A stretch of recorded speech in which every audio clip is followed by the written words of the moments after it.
Halo Sobat Berita Sehat, kembali lagi bersama saya dengan Dr. Vito di serial video edukasi kali ini bersama Klinik Berita Sehat, klinik terfavorit keluarga kita. Jadi pada video kali ini kita akan membahas mengenai kencing manis atau yang disebut dengan diabetes. Penasaran kan untuk mengetahui apa itu kencing manis diabetes? Simak ya di video serial edukasi kali ini.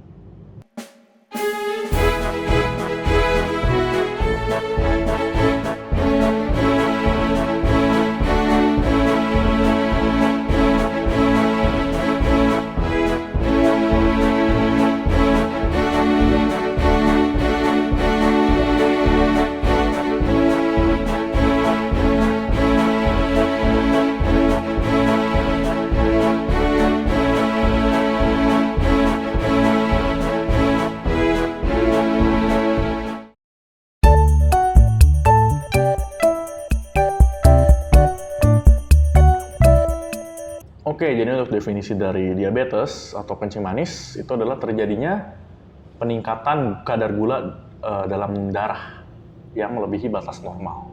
Sebenarnya sesimpel itu aja. Tapi memang efeknya ini luar biasa, Sobat Berita Sehat. Karena darah ini nanti akan menyuplai oksigen atau nutrisi ke seluruh tubuh manusia.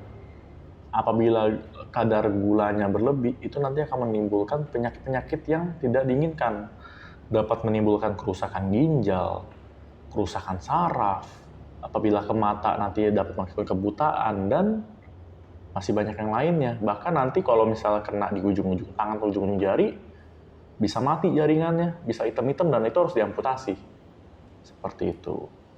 Dan untuk jenis-jenisnya, DM ini sebagai catatannya dibagi menjadi dua kategori besarnya.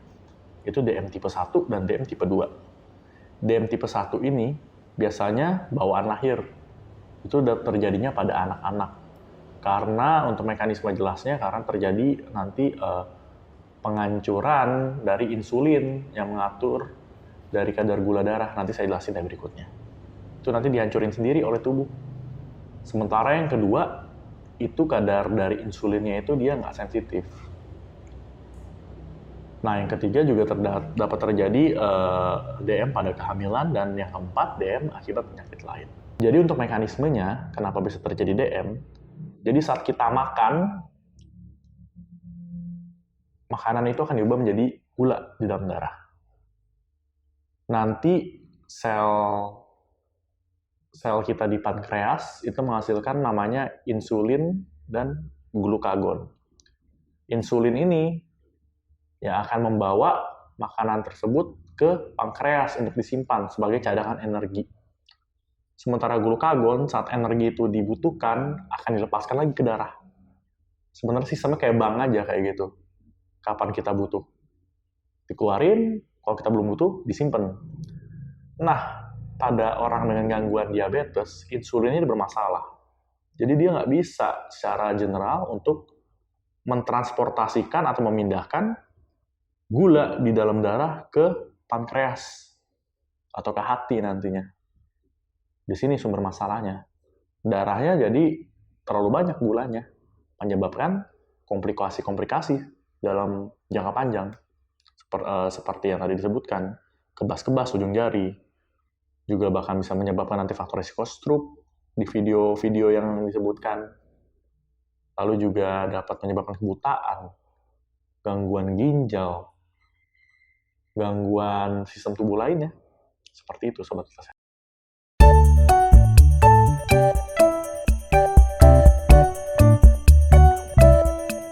Untuk gejala diabetes, itu memiliki 3 karakteristik yang utama. Jadi orang ini cepat lapar, cepat haus, dan juga sering buang air kecil. Itu adalah tanda-tanda terjadinya klasik ya, terjadinya penyakit diabetes. Lalu juga yang lain, biasanya juga dapat mengharui berat badan. Untuk secara umum, biasanya itu DM tipe 2 yang didapatkan pada usia dewasa. Sementara pada DM tipe 1 biasanya anak-anak yang terjadi karena itu bawaan lahir biasanya lebih kurus. Lalu juga orangnya itu biasanya lebih rentan terkena penyakit infeksi. Lalu yang berikutnya, Itu juga harus digarisbawahi bahwa penyakit ini karena menyerang pembuluh darah atau meningkatkan gula darah dalam tubuh, yang memang meningkatkan terjadinya kadar gula darah yang dicek nanti secara berkala menggunakan GDS stick. Berikutnya juga, luka lama itu biasanya cenderung susah sembuh. Jadi kalau luka lama itu biasanya malah nggak sembuh-sembuh dan kadang-kadang malah lukanya itu bisa membesar, malah bau busuk. Itu menunjukkan karena infeksi itu kan terjadi karena ada bakteri biasanya. Dan darah itu terdapat gula. Bakterinya makan gula, makanya dia cepat banget berkembang biaknya, merusak jaringan-jaringan di sekitarnya. Itulah kenapa luka susah sembuh, lukanya bisa bau. Bau itu karena terjadi interaksi antara bakteri dan gula, menyebabkan bau tersebut, dan busuk. Seperti itu Sobat Sehat.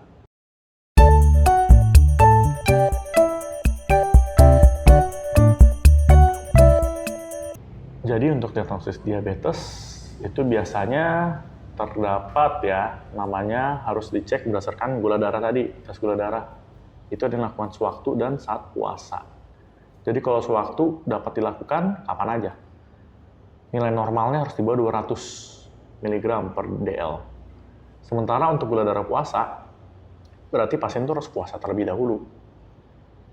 Gula darah yang harus dicapai adalah di bawah 126. Dua pemeriksaan itu yang teman-teman Sobat Kita Sehat harus tahu. Lalu juga ada nanti pemeriksaan namanya HbA1c. Itu nanti dapat dilakukan di pemeriksaan lab secara berkala. Apakah normal atau tidak? Apabila angkanya tinggi, besar kemungkinan memang sudah terjadi progresivitas dari penyakit kencing manis ini.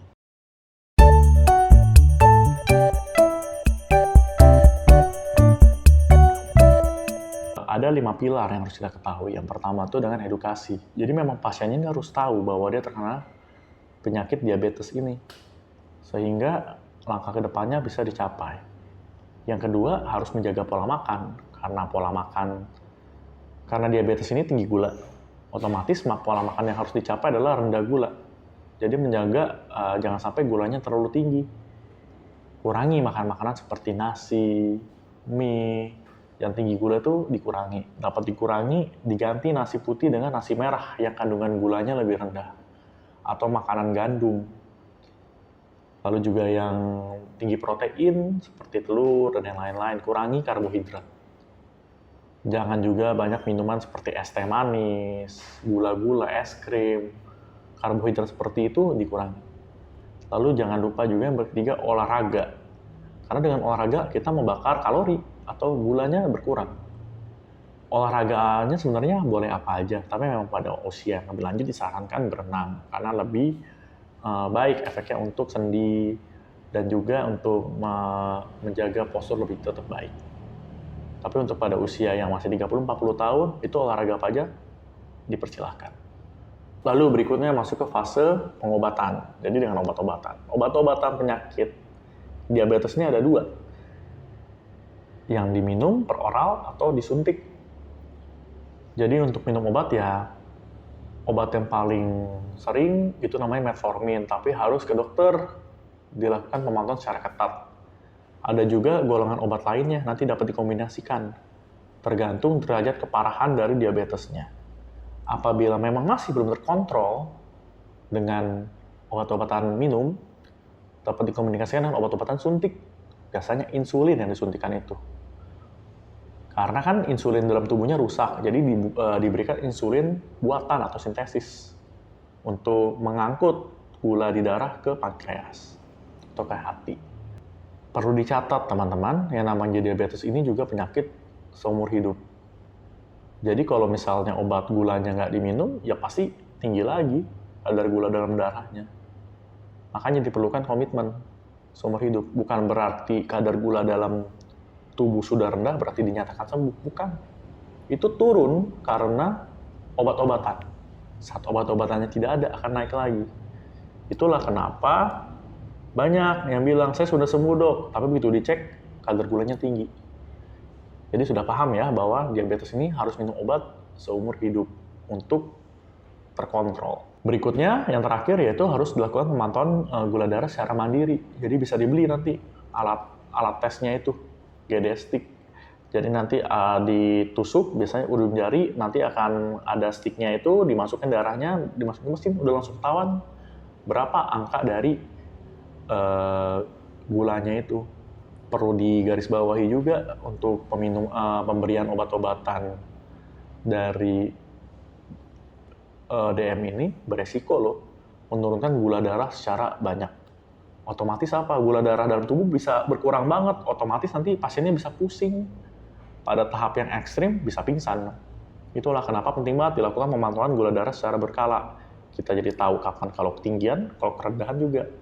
Kalau terlalu rendah, kita udah pusing, tangan dingin, ya itu diberi air gula. Biar gulanya naik, biar normal. Karena memang kalau terlalu rendah juga nggak bagus, malah lebih berbahaya daripada tinggi kadar gulanya, lebih berbahaya kadar gula yang rendah banget. Seperti itu.